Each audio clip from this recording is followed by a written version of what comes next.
এই চিঠিটা যখন তুমি পড়ছো, আমি তখন কানাডার উদ্দেশ্যে আমার ছোট মেয়ের কাছে যাচ্ছি। আমার ছেলেরা আমার সব কিছু করে নিয়ে আমাকে বৃদ্ধাশ্রমে পাঠানোর সিদ্ধান্ত নেওয়াতে আমি সেখান থেকে পালিয়ে তোমার ওখানে গিয়েছিলাম। আল্লাহর অশেষ রহমতে আমার কোনো অসুখ বিসুখ নেই। বিভিন্ন সময়ে বিভিন্ন রকমের বানানো কথা বলে তোমার কাছ থেকে আমি টাকা নিয়েছি, বিরক্ত করেছি।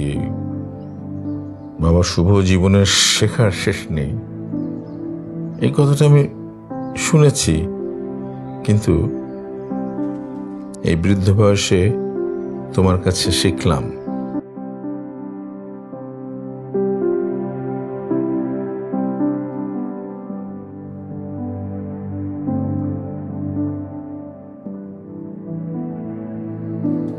ভাই, আমি যদি এটা ডেলিভারি না নিয়ে আপনার কাছে বিক্রি করে দিই, আপনি কিনবেন? কত আসে দেখেন তো।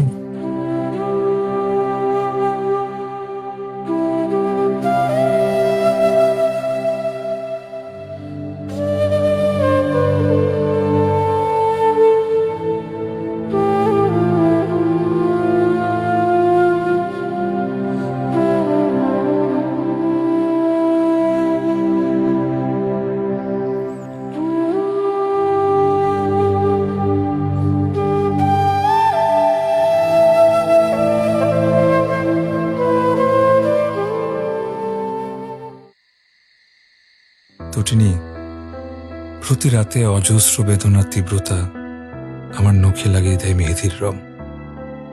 বিশ্বাস করো, চোখ মিলে দেখতে পাই পৃথিবীর তাবৎ জানালার শাসিতে রক্তের আলপনাকে বাতাস। সে বাতাসে শুধুই বারুদের গুমট গন্ধ। রক্তের মতো মেহেদির রং, মেহেদির মতো রক্তের। পৃথিবীর সমস্ত বালিশের নিচে এখন যুদ্ধ মহড়ার হিড়িক। পৃথিবীর সমস্ত বালিশের নিচে এখন পারমাণবিক বিস্ফোরক দেখি। কাটা চামচ আর ছুরির ফলায় উপচে পড়া পৃথিবীর সব স্বপ্ন কুরে কুরে খায় হতাশার ওই পোকা। দুঃখ শব্দটা গলে গলে ঝরে পড়ে পৃথিবীর কান বেয়ে, চোখ বেয়ে, হৃদয় বেয়ে, কণ্ঠনালী বেয়ে। পৃথিবীর সব ভাগ মাটি এখন অবাকাতের গত, যেখানে শোষণের লাগামহীন ঘোড়া ছুটে চলে রাত দিন। তবু লাল, নীল, কালো, সাদা রঙের অসংখ্য ব্যারিকেড পেরিয়ে যদি আমরা কখনো মিলতেই পারি বাসরে, কথা দিলাম তোমার গর্ভজাত সন্তানের নাম হবে সুখ। সুখ।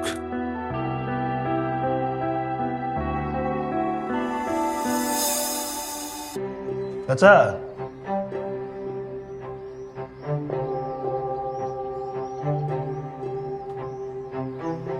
লাগানো তার মানে রাতে আসে নাই?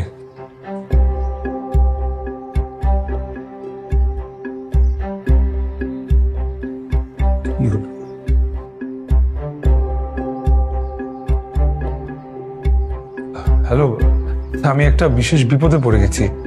আমার বৃদ্ধ চাচাকে বাসায় খুঁজে পাচ্ছি না। আমি কোর্টে না এসে কি কোনোভাবে টাকা পাঠাতে পারবো? জি জি, এই নাম্বারই আমি পাঠিয়ে দিচ্ছি। ধন্যবাদ।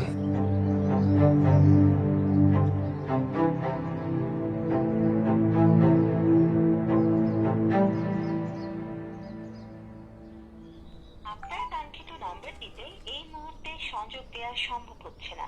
একটু পরে আবার ডায়াল করুন।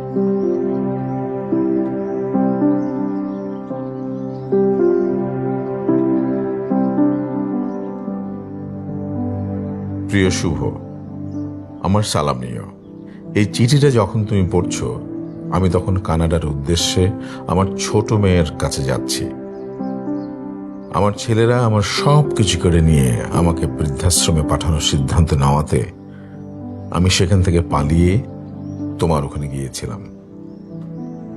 আল্লাহর অশেষ রহমতে আমার কোনো অসুখ বিসুখ নেই। বিভিন্ন সময়ে বিভিন্ন রকমের বানানো কথা বলে তোমার কাছ থেকে আমি টাকা নিয়েছি,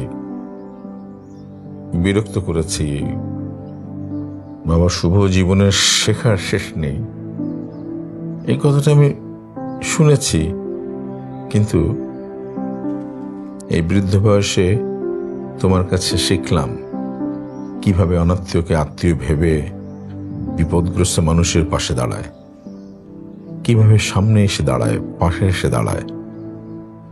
বাবা, আমার পেনশনের জমানো কিছু টাকা তোমার আর তোমার সেই চেইনের আংটিটা আমার বৌমার জন্য উপহার হিসেবে রেখে গেলাম।